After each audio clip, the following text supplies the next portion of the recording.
Global recession underway, will get worse before it gets better. And actually, I believe it'll go to $15,000 an ounce. And that's not a wild guess. There's a lot of mathematics behind it. Well, the supply chain has very serious problems, and there is a very serious global food shortage getting worse, possibly leading to mass starvation by the fall. But what if I said, and I am saying, we have inflation now, but we could flip to deflation? It's hard to know exactly when. How do you position for that? Jim Rickards, the man who correctly predicted one of the worst economic crises in US history just before 2008, now brings us another whopper. The collapse of our global economy has started. His arguments, suggesting that we are currently in a global recession, the depths of which haven't been seen for decades, should terrify you. In this video, Rickards reveals what's to come in the future during this remarkably unique recession. One has to admire Rickards for not being afraid to speak out against the mainstream narrative that gets repeated ad nauseum.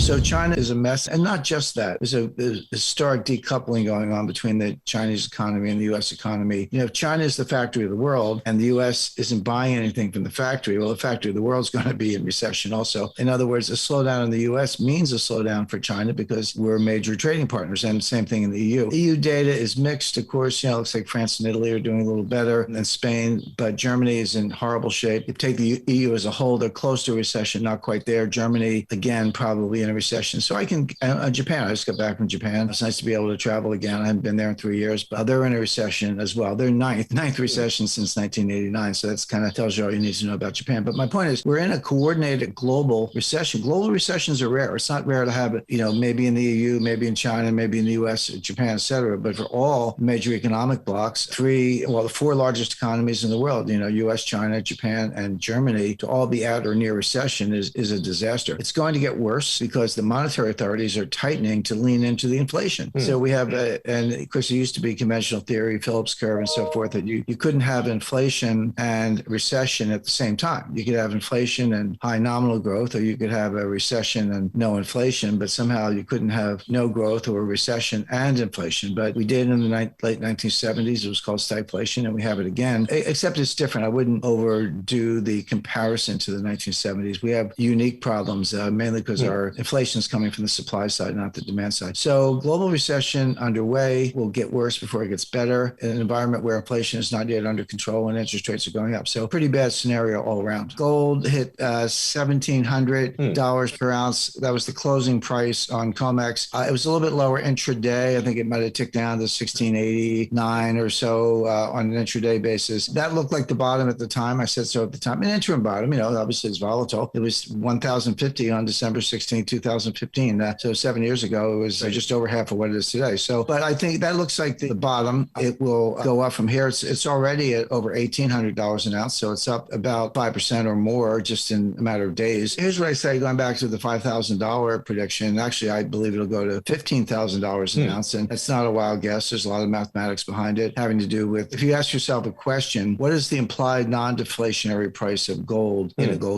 That's a serious question. And you have to fill in some variables. You say, well, okay, how much gold do I have? What's my money supply? What percentage gold backing do I think I need to have a successful gold standard? And then just divide one by the other and come out with a price. That number is over $15,000 an ounce. The reason I say over, it's a moving target because they keep printing more money. The more the amount, at least for the United States, the amount of gold we have is fixed. It doesn't have to be, but it is. And the money printing keeps going up. So the number is a moving target, but $15,000 is a good approximation. Hit the like, subscribe, and bell button to get immediate notification of tomorrow's video, where Peter Sehan will knock your socks off about China and the Ukraine war. Everything you think you know about these topics will be challenged, and he has a lot of evidence to back up what he is saying. It could totally change how you choose to invest over the next 2 years. Up next, Rickards reveals which countries were importing 100% of their grain from Ukraine and Russia.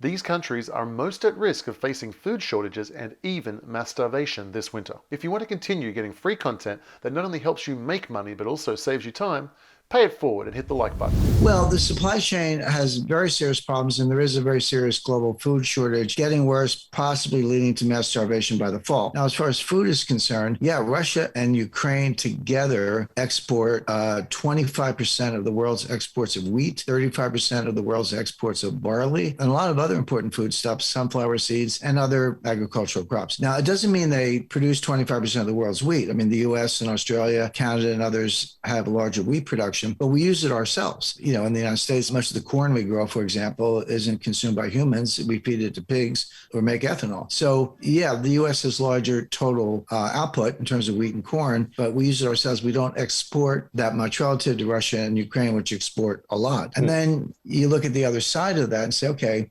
those two countries are exporting 25% of the world's exports, the Ukrainian and the Russian wheat. And there, what you discover is that the countries that do get up to 100% of their food from Russia or Ukraine, and in many cases, 70% or more. So Jordan's 100%, Lebanon's 100%, Egypt is 70%, Kenya, Somalia, Sudan, others between 50 and 70%, and they're cut off. And you say, well, go buy it somewhere else. There is nowhere else. Countries are all around the world, Indonesia, India, and others are now hoarding their resources. India said we're not exporting any energy. Indonesia said we're not exporting any coal. They reversed that, but they had that on for a time. So you go around the world and countries are in effect hoarding what they have so they can feed their own people, which is understandable. So this Russia-Ukraine prohibition on exports from Russia and de facto prohibition from Ukraine, because it's a war zone, will cause mass starvation around the world. But if you live in a world where we have very strong inflation today, but we could be facing disinflation, almost certainly, and possible deflation, how do you structure that portfolio? Because if I could guarantee inflation for a couple of years, that's easy. Buy gold, real estate, fine arts, silver, energy, agricultural, hard assets. If I could guarantee deflation, that's also easy. You want cash, government bonds, a few other assets that are going to perform well in a deflationary environment. But what if I said, and I am saying we have inflation now, but we could flip to deflation, but it's hard to know exactly when. How do you position for that? And the answer is diversification.